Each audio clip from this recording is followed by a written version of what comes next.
I'm Mike Reeves, 7th degree black belt. I am a 10-time world champion and world record holder for breaking, and we're going to be showing you some exciting breaking skills today, from fundamental skills all the way up to advanced skills. We're going to do a variety of different breaks, progressively getting a little harder in the breaks. We're going to start out showing some relatively beginner breaks here that anybody can do as far as starting out if they want to progress in the breaking field.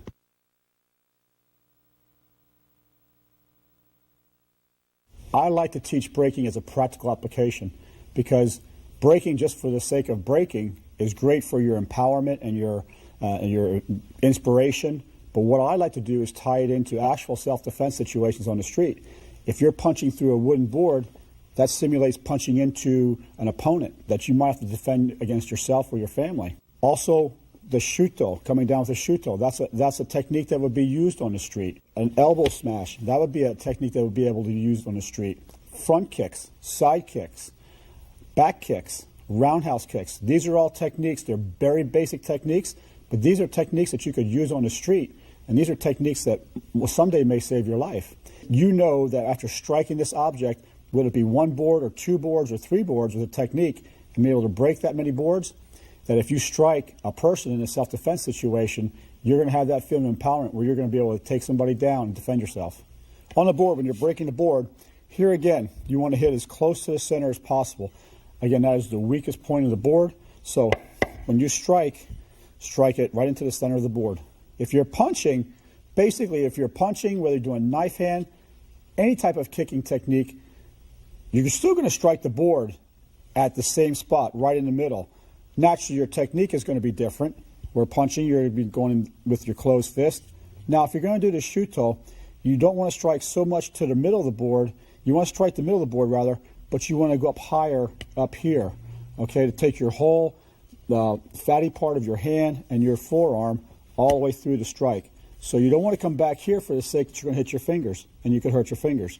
So you want to strike more to the edge up here with the fatty part of the hand on the edge of the board. When breaking your boards, if you have to do a board assist, what you want to do is have your holder, very important, that he lock his arms, lock his shoulders, drop his back leg into what we call a Seisan stance, and push the board out, locking his elbows, pushing the board so he has no give here. Okay, because what you don't want to do is you don't want to push, just relax a little bit, Jim, and push back like that. Okay, so that's not good for you. You're not going to complete the break, and you may even hurt yourself. So make sure your holder is paramount. He's tight. He's holding the board. There's no giving the board.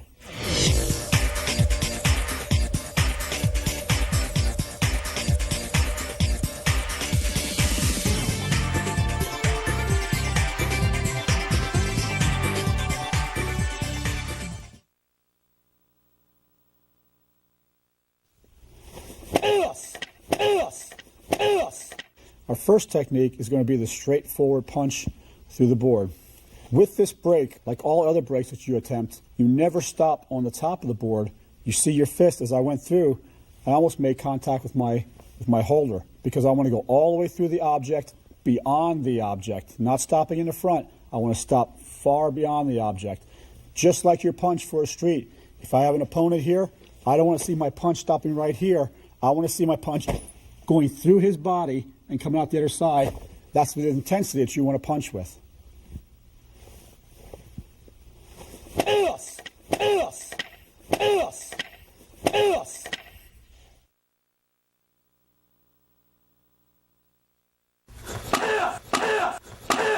Our next technique is going to be the back fist. Again, a very powerful strike, mostly a lead-in strike for the reverse punch. And what you're going to do is strike with the back of these two knuckles right here, these two prominent knuckles. So what you're going to do is you're just going to draw back, and you're going to go through the board, seeing your hand going through the board, almost hitting your opponent. Never see your hand stopping here, always going beyond your object.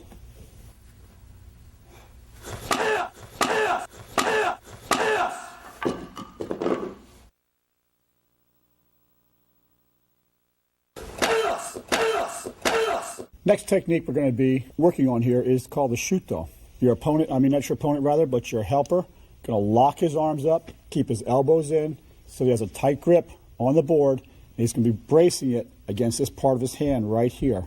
The board will be resting right there. He's going to lock his elbows down, and you're going to come with a downward thrust of the shuto. I would use this technique on the street as a chop down to the collarbone.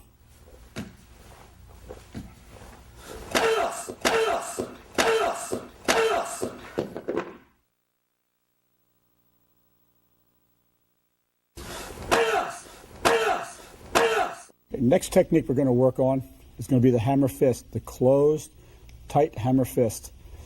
Bracing against the palm of the hand right here, locking his elbow in tight, both elbows, and being able to have no give on his grip. We're going to strike with this whole part of the fist. Okay, we're going to come down, again, striking right towards the front part of the board, going all the way through to the bottom, not stopping at the board.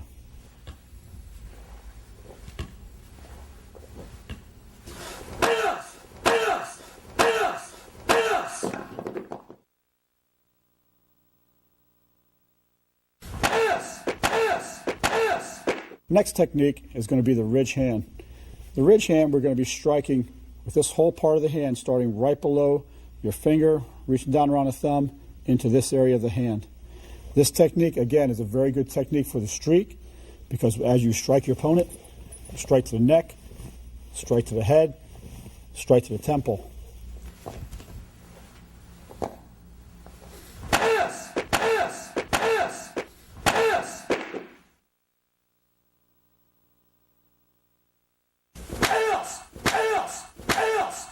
Our next technique is going to be the forearm strike. You're going to come across here, hitting with your whole part of your arm, your forearm, all the way back to your elbow. Okay, this very powerful technique, again, a practical application for the street would be to block and come across with the elbow, all the way across the face, or if he punches up, into the body.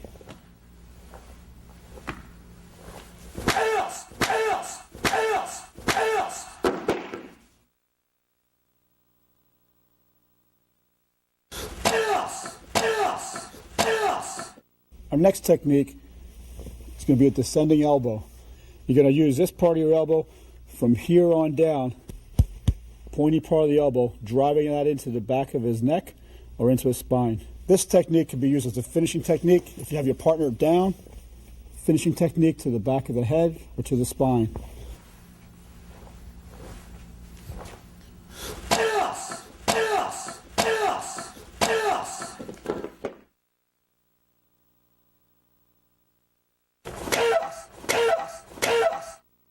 We're going to move on to the lower body now. We're going to move on to the front kick.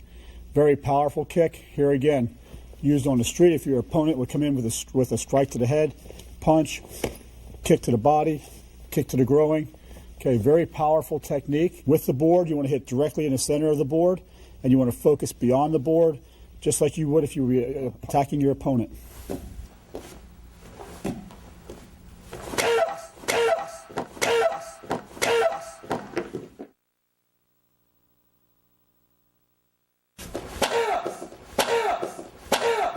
Our next technique is going to be the side kick. Very powerful kick for the street. Again, the self-defense aspect of it. If your opponent be coming with a punch, your legs are longer than his punch. Time it right, strike your opponent before he gets to you.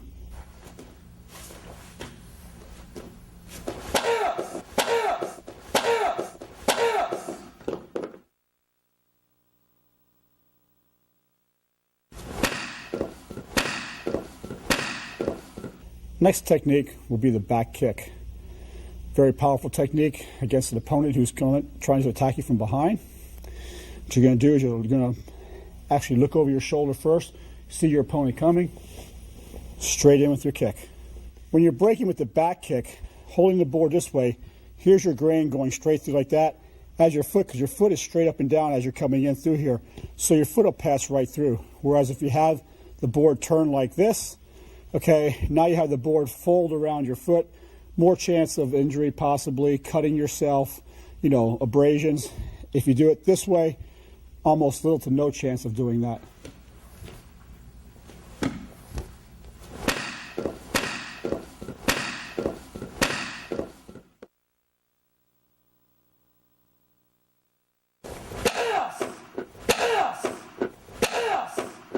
Next technique is going to be the roundhouse kick.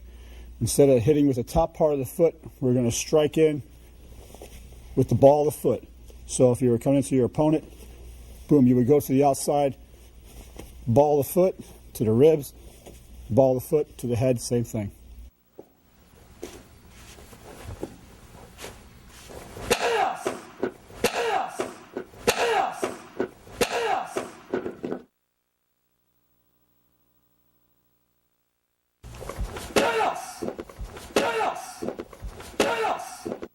Our next technique is going to be the axe kick. Okay, what we're going to do is just draw the knee up high and come down through your target, striking with this part of your foot right here, the back part of your heel.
We're going to move on to some more intermediate breaks.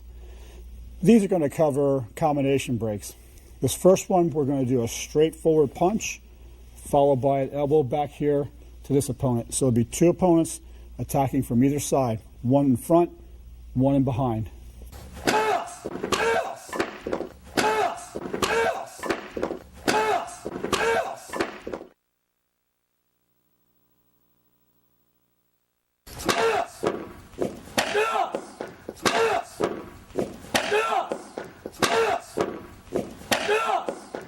Next technique we're going to do is we're going to do a front punch followed by a back kick. Two opponents attacking from one from the front, one from the behind as quickly as possible, taking out both attackers.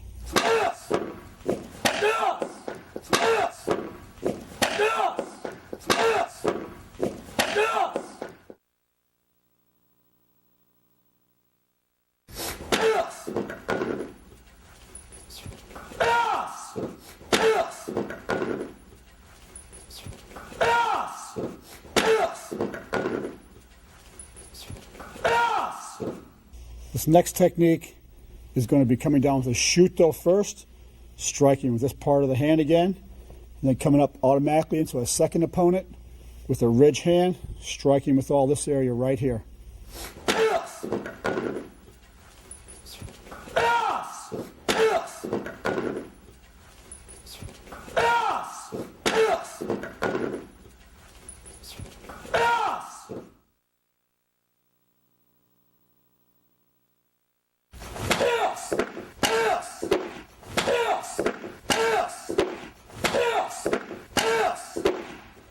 Our next combination is going to be a combination of the upper and the lower. We're going to do a side kick followed by a turning reverse punch, again against two opponents.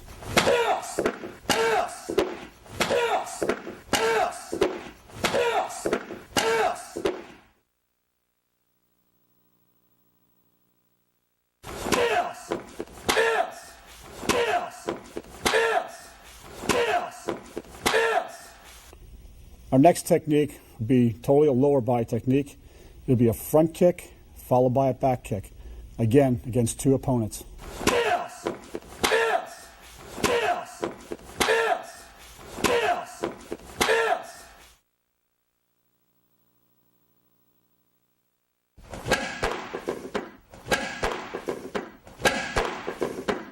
We're going to move on now to some speed breaking. A little bit more difficult to break because it's totally going to depend upon how fast you can punch in your chin cooch or your retraction. There's nobody going to be holding the boards from the other end. Your opponent, or not, rather your helper, will be holding the boards with two finger. So it's totally on the amount of speed you can generate and amount of the power at the end of that punch that you can generate. Again, like a whip, all the way at the end, loose, loose, loose, bam! A cracking sound at the end. Same thing with a speed break.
This particular technique, we're going to use the heel of the foot. It's more a finishing technique as when you have your opponent down the ground to finish off your opponent with a stomp to the chest, bringing the knee up very high, stomping down to the ground.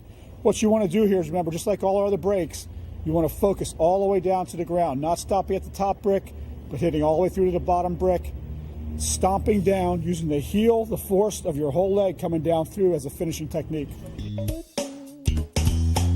Basically, while I kept my shoes on, so the bricks were outside, you don't want to stop on any nails or anything like that. This is a very rough surface.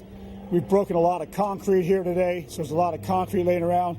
But when you do your break, you want to go ahead and you don't want to have the cushioning of the shoe, because that'll take away from the force. So what you want to do is have your shoes off, your socks off, and you'd be using heel against the concrete.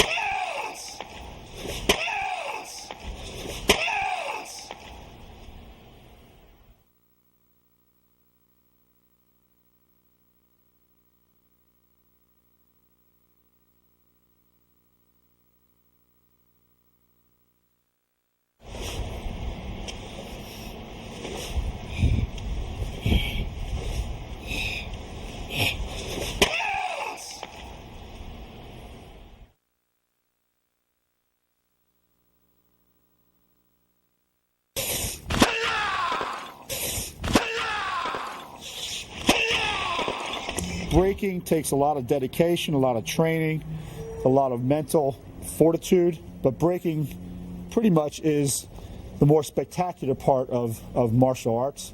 So the more spectacular you make your break look, the better it looks for the viewers, for the audience. Okay, a very important part of every breaking technique rather, is the setup. If your setup is not done properly, the whole thing can be a disaster. If you can get on a solid concrete ground, that's great for breaking. Try to stay off the padded carpet, because the more you get on a padded surface, naturally the less of the impact is going to be more absorbed into the floor than actually into the break. So if you can stay on a concrete surface, fantastic. What we're going to do here, our first break is going to be a double elbow. Both elbows coming down simultaneously. And for this, you're going to need 8 setup block. The bricks that we're using today are the 2-inch scallop block. When you're setting up the blocks or any break material, doesn't matter what break you're doing, double hammer fist, shuto, whether you're just doing double elbow, you want to have on your cement blocks about 1/8 to 1/4 inch hanging on the actual setup block. Okay, you don't want, say, like 1 inch or more sitting on the block, for the simple reason you want to make the center as your weakest point. So the further out you go, the more the center will be the weakest point, and your break will be more successful. Okay, next thing we're going to move on to is we're going to start spacing them. The reason you space is so you can do more of the break that you're going to attempt. Naturally, if you just had concrete on top of concrete, you'd be limited as to the amount you can put up.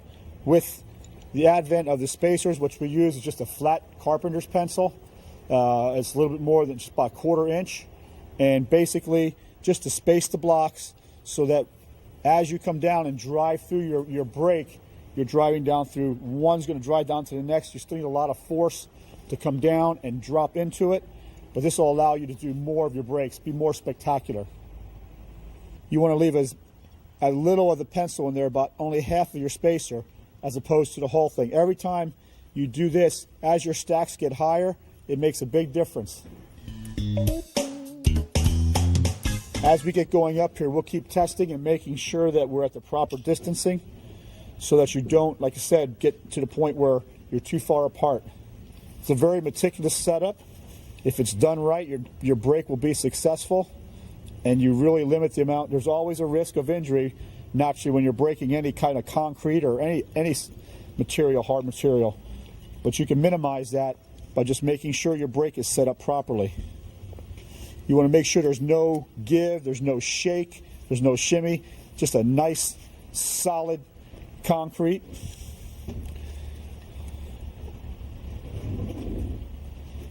When doing this, you want to make sure you're not on uneven ground also, because that will just mess you up, and you want a nice flat surface. If you have no choice, and we've broken at demonstrations before where we've had uneven ground, tear off pieces of your box, whatever, just to make the bottom stable, because you don't want any shake in your cement and your foundation blocks. The reason that you do stick the round inside and basically the flat outside, it really doesn't matter. It's just for appearances only, because as you look at this from the outside, it just looks like a solid stack of concrete. Always double check, triple check your break. Like I said, I have the utmost confidence in my assistant Jim here, who set me up for years now. But Jim still knows that I always do the final check before I do any breaking. When you're done setting your break, you want to give it a final look over. A lot of times the concrete gets very jagged, can tear your arms up, can rip you up. If you want, you can use just some regular towel. Put a towel here and one here. What this will do, it'll keep you from getting gouged and having the deep cuts that go in your arms. Now, for a beginner doing this double elbow break, I would suggest that you stack up your concrete and start out with just 1 or 2 pieces of concrete and get the feel of it, because what you got, this is a very difficult break, because you have to come down and simultaneously hit with both arms at the same time, driving all the way down through to the concrete before I'm ready to go. I make sure my distancing is right, make sure you're not too far out on your elbows, okay? Make sure that when you have enough room inside here, because as concrete falls, it's going to fall all around you, and I suggest for this break that you wear your shoes, so that sneakers, some type of protection on your feet, because concrete will start falling all around you. Make sure that when you are about to do your break and you're finally going into it, take off any jewelry you have on your arms or anything you have on your arms, for the simple reason that you're going to tear it up. And not only that, you're going to tear it up, it could get caught on a brick on the way down and rip your arm. So make sure you don't have nothing on your hands, okay, nothing on your arms. You're just ready to go. On this particular break, we're going to be using the elbows, the double elbow on this particular break. We're going to be breaking all the way from the tricep all the way down to the elbow. You got to make sure that you're not too far out, that you just come down and hit on the point of the elbow. You want this whole part of your arm coming through the break, especially when you're doing multiple breaking of like 7, 8 pieces of concrete at one time on each side. This double elbow break is very difficult if you come down harder on one side than you do on the other, or if you hit back further, you're going to be unsuccessful in your break. A lot of people have tried this break and have not been successful on it, but it takes a lot of focus, a lot of dedication, a lot of energy, because you got to drive through not only one side of your body, but both sides of your body simultaneously. This particular break, the double elbow, is probably one of the more difficult breaks that you can do, because you're not focusing on just a one side of your body or one chop. You're actually doing we're doing 14 bricks at one time, okay, using both sides of your body. So you got to coordinate both your elbows to hit simultaneously. When you step in Ishinryu Karate, we call this our Seisan stance, Seisan Dutch. What you want to do is in this case, I'm putting my left foot forward. I'm crossing my arms here because I want to come down with all the force. I want to have my hands up above my head, crossing my arms, okay, coming down full force. Okay, because when I come down through there, you get one shot to come down there as hard as you can, and you're going to drop into it. You're not only going to use the force of your arms, you're going to drop into it. You're going to bend your knees and drop into the stance, putting all your weight behind you.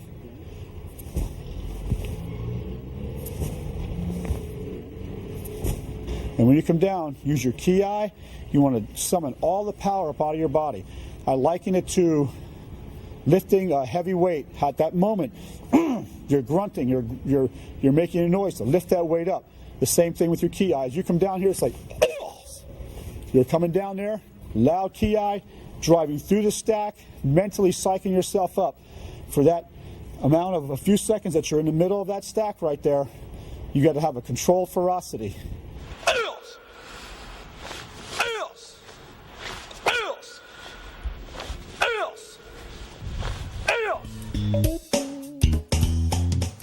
For this particular break, what I like to do is just warm my shoulders up, because you don't want your shoulders to be tight rather, as you're coming through here. You want it to be nice and loose, okay? Feeling comfortable with yourself, a little bit of a warm up. This particular break here, this is the warm up that I do. Now, the biggest thing is to mentally psych yourself, because what you want to do is have that I will not fail attitude, and that you're going to drive your arms all the way down to the floor, all the way down to the concrete in this case, okay, and nothing's going to stop you. I don't see the top brick, see the bottom brick breaking, okay, so it's not the top one, but you see the bottom one breaking, you see yourself going all the way down to the concrete, and that's the only way you should approach this mentally, okay, just warm the shoulders up, okay, different things, different exercises, whatever you do, just warm them shoulders up. Okay, focus. When you step into your break, now's your time to get yourself set as far as any spectators or anything. I step in, mentally get myself ready for this break. It's a controlled ferocity. You're coming down there, hitting that stack as hard as you can. Nothing else matters but doing the job at hand.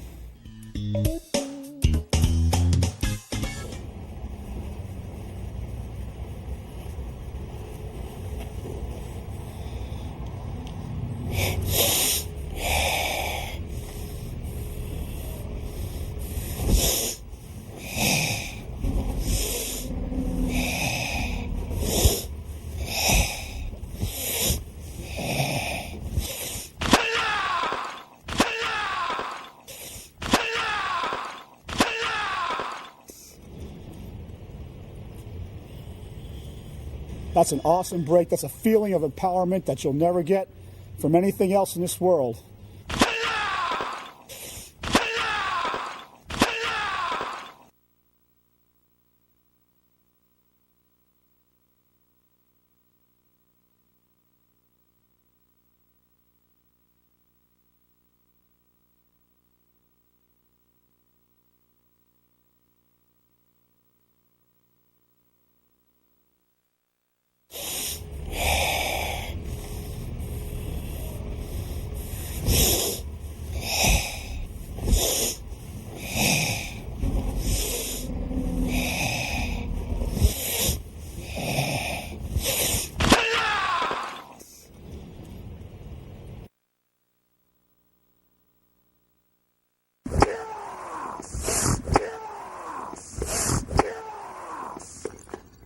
Our next break is going to be the double hammer fist, because you're going to come down and simultaneously strike both hands at one time, driving down to the ground.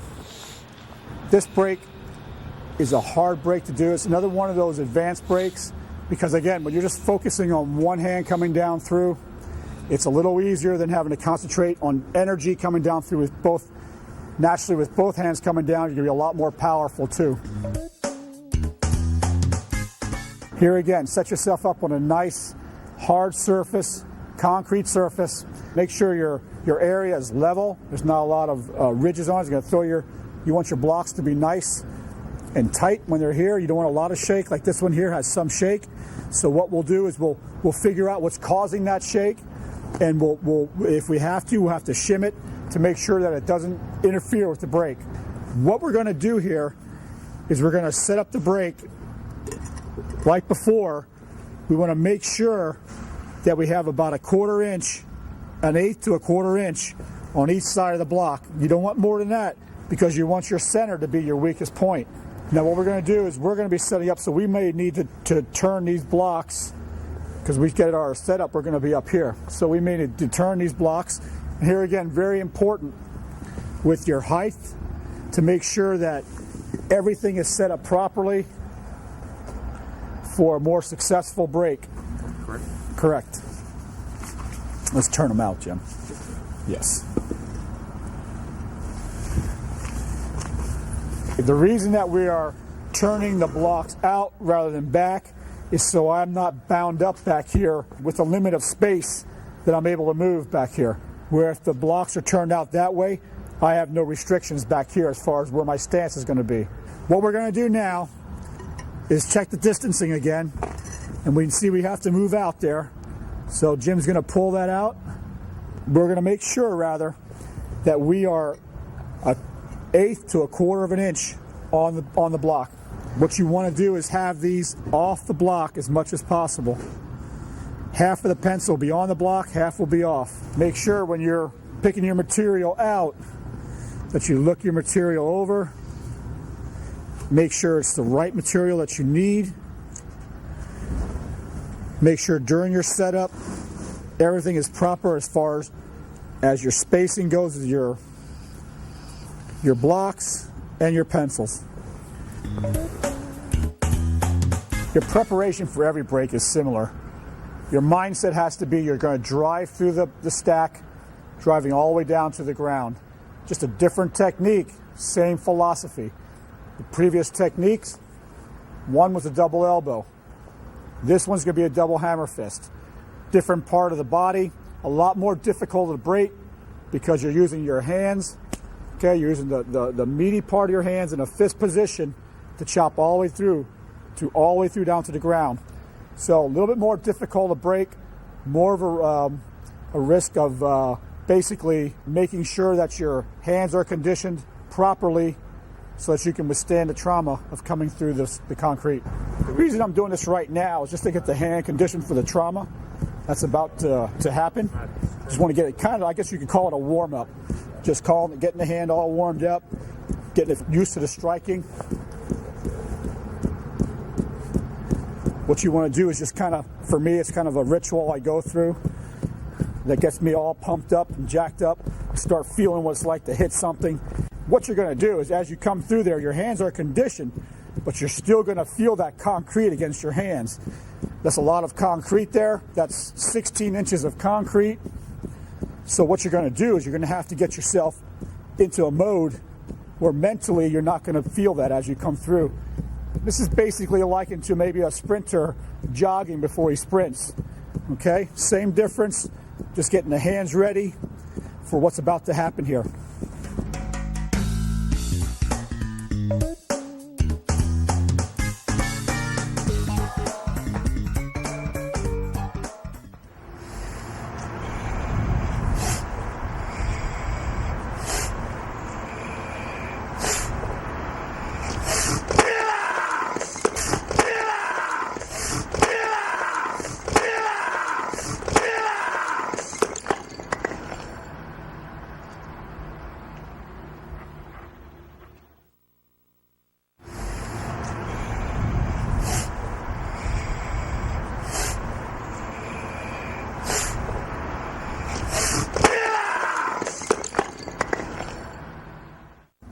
The different body mechanics.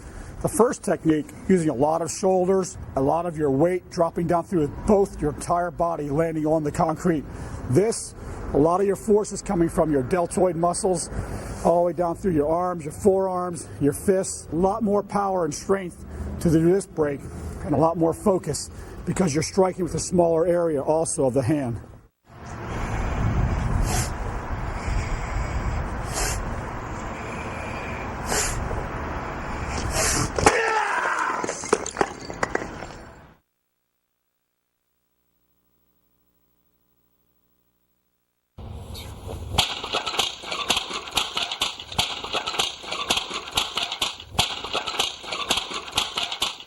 The next technique we're going to do, we're going to use the shuto, the chopping part of the hand. Now this is more a speed type of a break. We're going to go down through here. We have 25 boards set up. We're going to go through those 25 boards as quick as possible. This is part of the world record break, kind of a mini world record break. Like I said, the record right now is 415 boards in 60 seconds. So we'll be moving rather quickly through these stacks of boards. And again, using this part of the hand right here, the shuto, starting right below the little finger here, all the way down to right above the wrist. Condition this hand very good. Withstand the trauma again of going through all the material, a little bit of different material. Wood breaks are even harder than the concrete breaks sometimes, because the concrete, it has no give to it, whereas the boards sometimes will flex. So you got to make sure your boards are set up properly, and hit as hard as you can and as fast as you can. When you go to pick out your wood, always pick out your material by yourself so that you know you're getting the right material. This is 1 inch pine, white pine, and it's cut down to 10 inches long by 12 inches wide. And that's the material, that's standard material used for breaking at all the world championships. And if you want to attempt the world record, that's the size of the material you have to use in your world record attempt.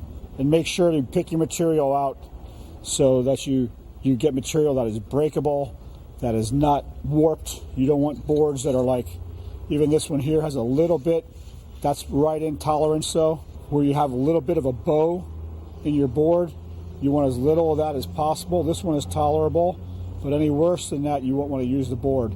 The regulations for the world record, especially when you're doing the great amount. The last world record I set, we did 83 stacks of 5 boards in 1 minute.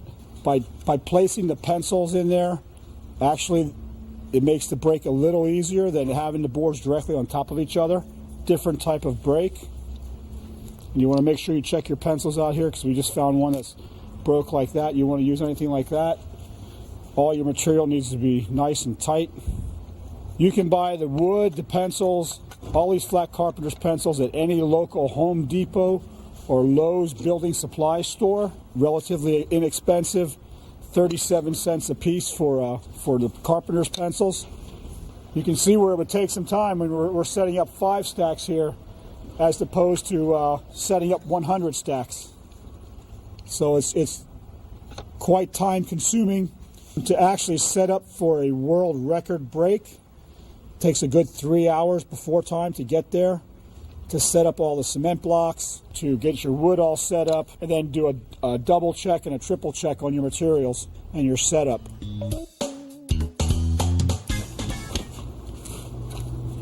You always want to check your wood, make sure, like right there, there's a staple in the wood, so you want to make sure you get that out, because that'll cut you as you go through. So Jim will make sure that that staple is taken out of that one board there. Again, ultimately, you're responsible for your break. Your setup person is there to help you, but ultimately you are responsible for checking your material, making sure, like right there's another staple we'll need to take out right there. So ultimately, you don't want that, because if that big piece of metal comes down, you come down your hand across that could cut you pretty bad. Setting up for a little mini world record break here. When I do my world record break, where I break the 415 boards in 1 minute, this is the exact setup we use. We set up for stacks of 5. When you set up your break, you want to set it up with with the edge of the board on the block, just like when we did our concrete breaks. any other break you do, you always want to set up with just the edge of whatever material you're going to break on the outer edge of the block here. So basically same setup, different type of material. We're using the 1-inch pine board, and we're going to break 5 stacks of 5 with 1/8 of an inch setting on each side of the setup blocks. And make sure you go down through and check every stack like that. Now that you have all of this set up, now we can start setting up on top of this, and then we'll start shimming the boards if there's any, like we have a couple loose bricks here that are moving, you can see right here. So we're going to take care of that problem. We're going to make that tight just by shimming underneath the block on the ground so that it doesn't move around when you're coming down through. So what we're going to do here right now is my assistant Jim is going to put that underneath, let's say this corner right here. He's going to lift it up a little bit and stick that underneath, and that should take care of the shim. We have a very uneven ground here, so we might have to shim right under the board here. Sometimes you might have problems with it, you might have to work it a little bit, but you can't get frustrated with it.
If you're competing at the World Championship level and you're having what they call creative breaking, which is a variety of different breaks, you have 12 minutes from setup, break, and tear down.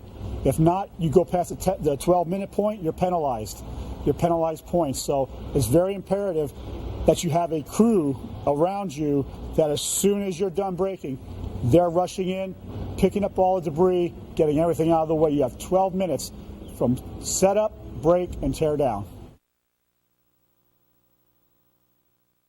If you're interested, after watching all the breaking here, and you'd like to compete at the world level, you need to send in your videotape to, just go online to ISKA World Championships and find the address on there, it's a Gainesville address, and send in a videotape of your different breaking performances, and they'll decide who will be chosen to compete at the World Championships.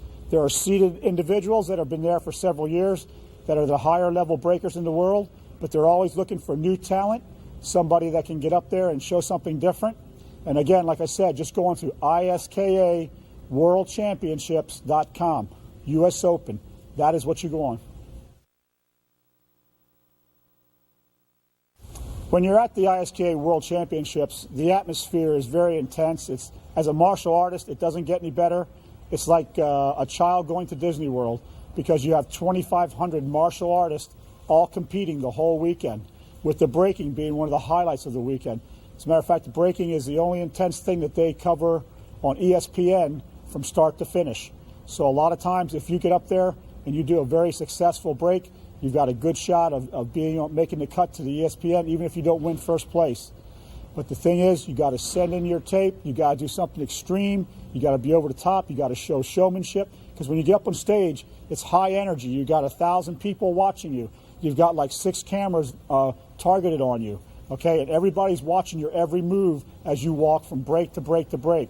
And you need to control that nervousness, control whatever anxiety you have, so you get up on break, when you get up on stage right at a break, that you're 100% confident you're gonna follow through on all your breaks. How you do interviews, like a lot of times when you do the World Championships, in my case I've been interviewed many times, every time I've done it, and what you want to do is get up there and just express the confidence that you have in your break. Naturally, if you've just won, you're going to be very joyous and exuberant in your interview, but regardless of whatever place you made, you get up there and you say, as long as you feel inside that you did your best on that particular day, and that if you didn't win, you'll come back next year and win. That's the kind of attitude they're looking for. If you get up there and you're interviewed, a lot of times you'll probably get probably 60 to 90 seconds. So you want to get up there during your interview and really sound proficient as to what you're talking about, that you're training going into the breaking. They might say, have you done anything unusual with your training? In my case, we lift 100-pound logs and boulders. So they like to hear that people that are doing some unusual things, not just lifting weights and doing push-ups and sit-ups. How do you train? Do you run? Do you do 1,000 crunches a day? What is your secret that got you first place today? Or what is your secret that got you second place today? They want to know something about you, about your intensity, okay, and a little bit about who you are. We're going to move on to MAKIWARA conditioning at this time for the hands. It's very important that you do this properly because you can injure yourself. If you're not striking properly, you can break your knuckles. You could actually disfigure your hands. You can get infections. So you really need to pay attention and learn the proper way to strike the MAKIWARA. We're going to start out with just a straight punch. And in Isshin-ryu Karate, we strike with just the 2 prominent knuckles on the top here. So we're just going to draw back, and you don't want to stand here, especially as a beginner, and nail this thing as hard as you can. What you want to do is you just want to start on a gradual pace. Just punch, nice even power, even strength, and you're going to start out as a beginner. I would recommend 25 times each hand for 4 sets. So a total of 100 per side, and making sure that as soon as you see any type signs of blistering or splitting of the skin, that you cease, you stop, and clean it up. As you're working in MAKIWARA, just like punching and doing your katas, you want to exhale on every punch. Doesn't have to be a big audible exhale, just make sure that you're breathing, just breathing normally. And exhale on every technique.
area up here, okay, on your chest. Okay, you want to get underneath it with your hands. Steady yourself, push straight up.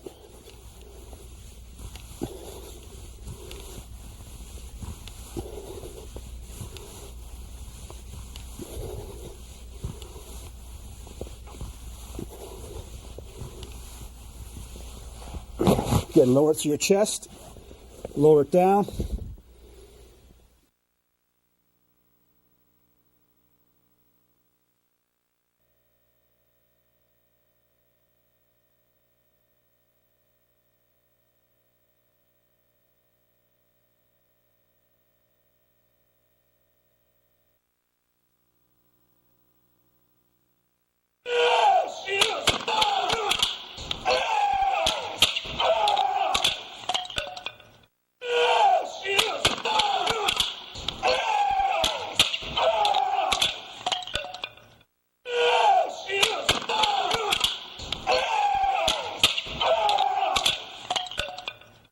Next break, we're going to have 2x2 pieces of wood broken over my forearm, over my leg, my abdomen, and also my shoulder. This type of breaking takes a lot of conditioning on your body. Condition your forearms to withstand the blow, your thighs, okay, to withstand the blow to the thigh, your abdomen, and also your shoulder.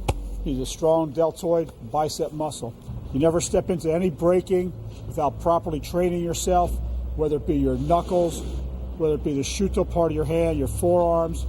Always train, condition your arms, condition your body to be able to withstand the blunt force of an object being broken over you or breaking something. When you have objects like these 2x2s that are broken over your body, they simulate the strength that it needs to block. If you're doing a blocking motion on somebody's arm, if you can withstand the trauma of a 2x2 broken over your arm, you're more likely going to do damage to that person's arm. Or if you're being attacked by a weapon, a club, if your arm is used to withstanding that type of force to do the block, because you might get hit. We do a lot of conditioning. We do forearm conditioning with partners. We do forearm conditioning by yourself. Just condition your forearm, up and down your forearm to strengthen and tighten and toughen that part of your arm up.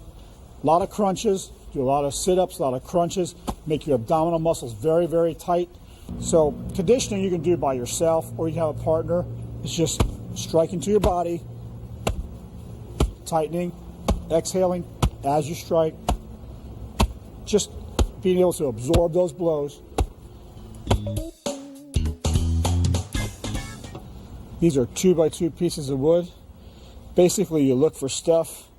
This is very important to pick out your own material here, because at one point I let somebody else pick out some pressure treated, they didn't realize, but it was pressure treated 2x2s to break over my forearm. And pressure treated wood, as you know, will not break. I slammed it against a concrete pole afterwards and it didn't even break over a concrete pole. So this is what you want to go just regular white wood. It's a 2x2 piece of wood, and we're going to be breaking these pieces over my arms, my leg, my abdomen, and my shoulder, just to show body conditioning and body toughening to withstand the different type of break. This is an advanced technique for a beginner. You might want to start out just conditioning your body at first, sticking with the basic breaks, and as you get higher into your training for your breaking, then start working with possibly doing a 2x2, starting out across maybe your abdomen, tightening up your abdomen and your thigh. Always working the forearm, the last part, because you have to have your forearms tremendously conditioned to do this type of breaking. But you will be able to do it with just a lot of diligence and a lot of practice. In this particular break, your assistant plays a very key role, because when he's swinging that 2x2, you want him to swing all the way through. You don't want him to stop on top of your arm or on top of your leg or your stomach. My role is to make sure I hit him with the board square, follow through with my swing, and swing fast and hard. So I hit him solid as sensei's ready. You want him swinging all the way through your body. I want to make sure I hit him with the flat side of the wood. I don't want to twist it and hit him with a corner or with an edge. I might cut him. So I'll hit him the flat side. I'll grip it down at the end, and then about a foot up, take a full swing. And your body needs to be conditioned and tight so that that material is tougher than that material, and it's going to snap the material.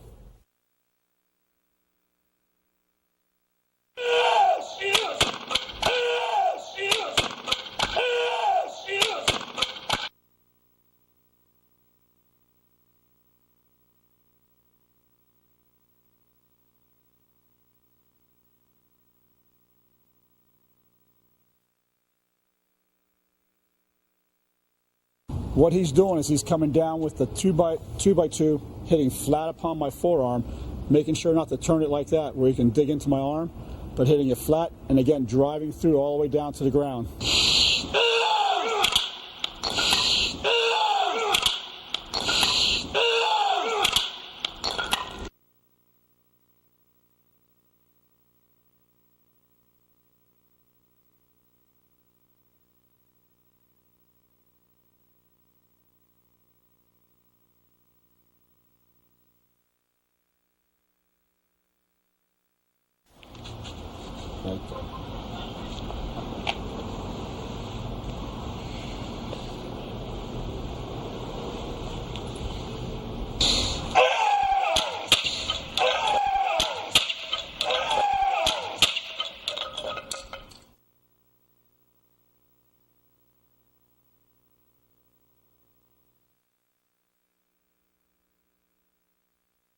This particular one, Jim's going to swing the board across my shoulder. My shoulder's going to be tougher than the board. It's going to withstand the shock of it. Board's going to break.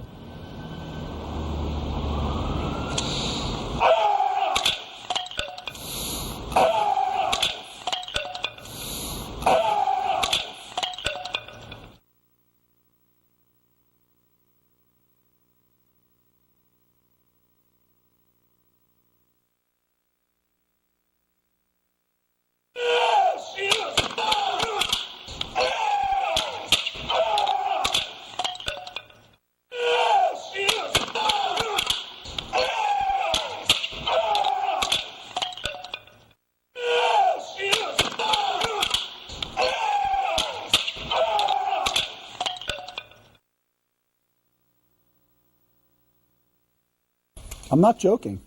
I'm going to rip this phone book in half. It's a 500-page phone book. It's an Orlando phone book. As you can see, it's fairly thick. And I'm going to tear this phone book in half.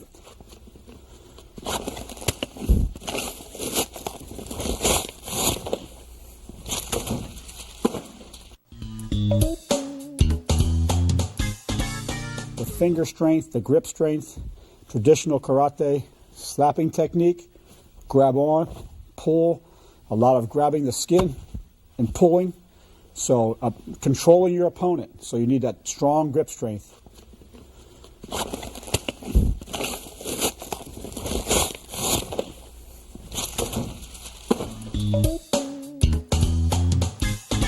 The secret of tearing this phone book in half is, first of all, practicing your grip strength. I have a steel gripper that I grip 400 times every day with each hand, to give my hands the strength to be able to do this, and actually tearing, again, just like we break, tearing right down the center of the phone book. This is possible only through a lot of dedication, perseverance, a lot of mind over matter, a lot of strength in your hands, and just a lot of you will not fail. You will rip this phone book in half no matter what it takes. Once you do this technique here, it's a matter of strength, breathing, conditioning, your mental focus, and knowing exactly where to pull as far as tearing this phone book in half. And that's right in the center of the phone book.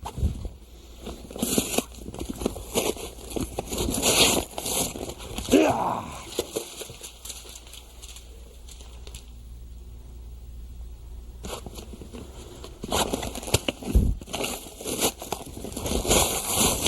Yeah. While you're doing this, you're getting your whole body into it. You're bending down, you're bending your knees, almost like a karate stance, okay? And you're just working the book. You're trying to rip it apart, just like pulling it apart, okay? Working your wrist strength and your finger strength on there just to grab that book and rip that book apart. Getting your whole being into doing this one particular task. In this technique, you almost have to use even amounts of strength in both sides, because if you pull to one side with too much power, the book will just twist to one side. You actually have to twist in together in conjunction with each other, twist and pull out to rip the book apart. Your stomach strength is when you're down here, you're tightening up and you're squeezing, and all your power comes from your lower abdomen, and you're just coming up and just focusing out through your arms into your hands, giving you at that split second that super phenomenal strength you need to tear that unseemingly thick phone book in half. You could tie this in with doing Sanchin Kata, or Sanchin Kata.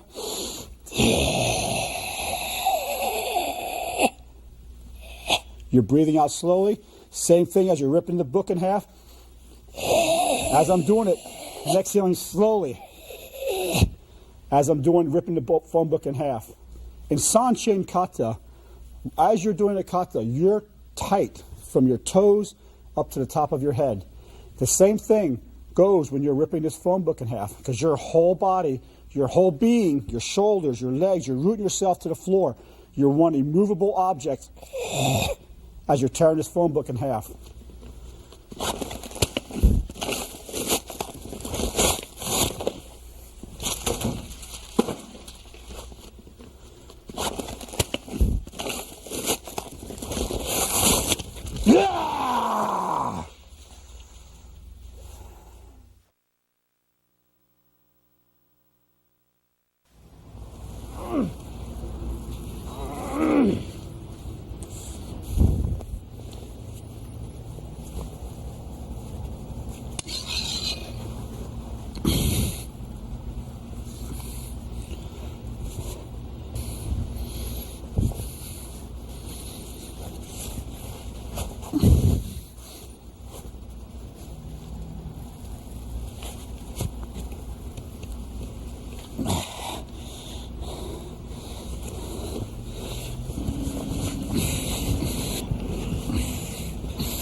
The reason I'm putting some tape around here is just so I have, this is easier to grip on, this bar, than just a steel, and have my hand slip off the steel. I'm going to take this steel bar and grab it on either end, and I am going to put the steel bar into my mouth, and I am going to bend this steel bar down. Hopefully, I'm going to bend it down, not only in my mouth, but I'm going to put it on my thigh in front of me then, and I'm going to bend it around twice. This is a regular steel bar.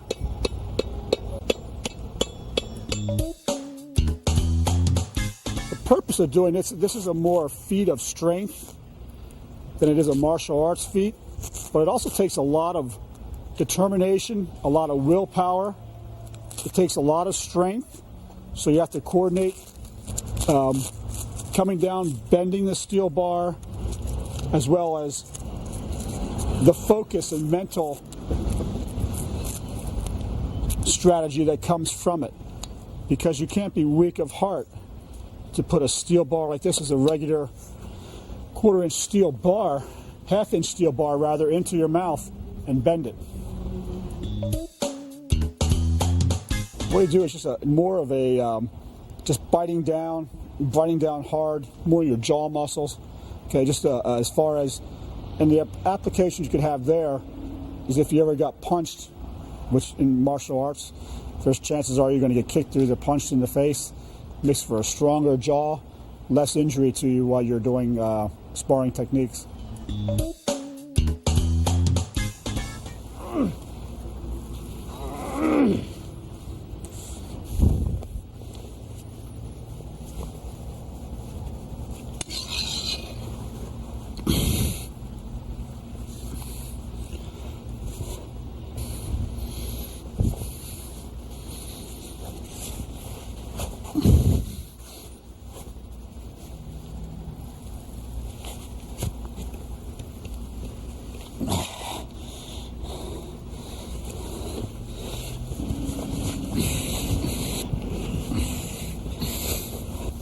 Hardest part is having the confidence in yourself First of all, you're not going to bust your teeth out of your mouth because you're confident. You're using the towel. You're pulling down. Okay. Second part would be to have the strength to get it. Anybody can bend it. A strong man, rather, could bend it one time around.